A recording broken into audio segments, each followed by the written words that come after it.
Assalamualaikum warahmatullahi wabarakatuh. Bismillahirrahmanirrahim. Allah subhanahu wa ta'ala berfirman di dalam Quran suci surat Al-Baqarah surat 2 ayatnya 35. Bismillahirrahmanirrahim. Janganlah kamu dekat-dekat pohon kejahatan ini. Dengan lain perkataan, kita telah diberitahu bahwa masing-masing daya batin kita itu dapat bertumbuh dan berkembang. Kejahatan itu dapat bertumbuh dan berkembang menjadi pohon kejahatan yang besar. Dan dari kebaikan bertumbuh menjadi pohon kebaikan. Quran suci menunjukkan kebenaran yang sama tatkala Allah Ta'ala berfirman di dalam surat Al-Baqarah surat 2 ayat 35. Hai Adam, tinggallah engkau dan istri engkau di kebun atau di taman dan makanlah sepuas-puasnya manakala engkau kehendaki. Akan tetapi janganlah berdekat-dekat dengan pohon ini, karena engkau menjadi salah seorang lalim. Tiap-tiap daya batin manusia adalah kebun atau taman yang rindang dalam keadaan terpendam. Apabila dikembangkan dengan sempurna, kebun atau taman itu akan berbuah yang enak-enak, lezat-lezat, yang penghuninya akan makan sepuas-puasnya, baik di dunia ini maupun di akhirat nanti. Akan tetapi jika daya batin itu disia-siakan atau disalahgunakan, maka ia akan tumbuh menjadi pohon kejahatan. Sudah terang bahwa pemberi undang-undang itu tidak berhak untuk memaksa akan undang-undangnya, kecuali sesudah ia mengumumkan undang-undang itu. Demikian pula ia tidak boleh memberi beban kepada orang di luar kemampuannya. Maka dari itu pemberi undang-undang, yaitu Allah Ta'ala, sangat menaruh perhatian untuk meyakinkan manusia bahwa sesuai dengan firman Allah surat Al-Baqarah surat 2 ayat 286.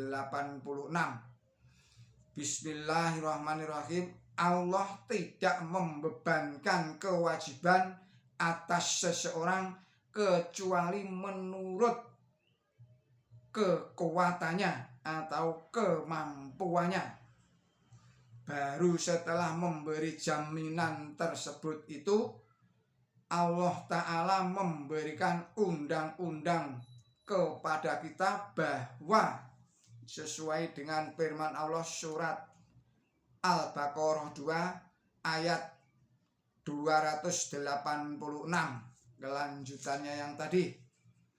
Baginya, bagi jiwanya adalah ganjaran dari kebaikan yang ia kerjakan, dan untuknya, untuk jiwanya adalah hukuman dari kejahatan yang ia lakukan. Menurut pendapat saya, satu-satunya tujuan agama ialah memperkenalkan kita dengan hukum-hukum takdir. Dalam lingkungan alam fisik, apa yang dapat kita ketahui dari hukum-hukum takdir itu disebut ilmu pengetahuan. Sedangkan hukum-hukum takdir yang bertalian dengan moral dan alam rohani kita itu disebut agama. Hukum-hukum ini adalah tidak berubah-ubah dan diatur oleh Allah Ta'ala sendiri. Ukuran tentang baik dan buruk itu ditetapkan oleh Allah Ta'ala sendiri. Takdir itu tidak lain kecuali ukuran-ukuran ini yang secara tidak berubah-ubah diatur oleh tangan Allah Ta'ala sendiri. Tiap-tiap ciptaan Allah Ta'ala apabila dimasukkan dalam suatu ukuran menjadi baik, sedangkan dalam ukuran lain barang itu juga dapat berubah menjadi buruk. Batas-batas ini tidak berubah-ubah.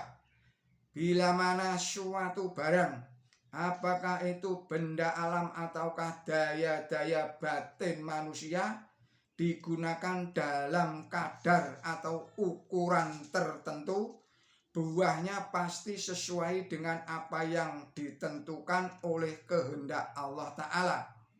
Inilah adanya takdir yang sebenarnya.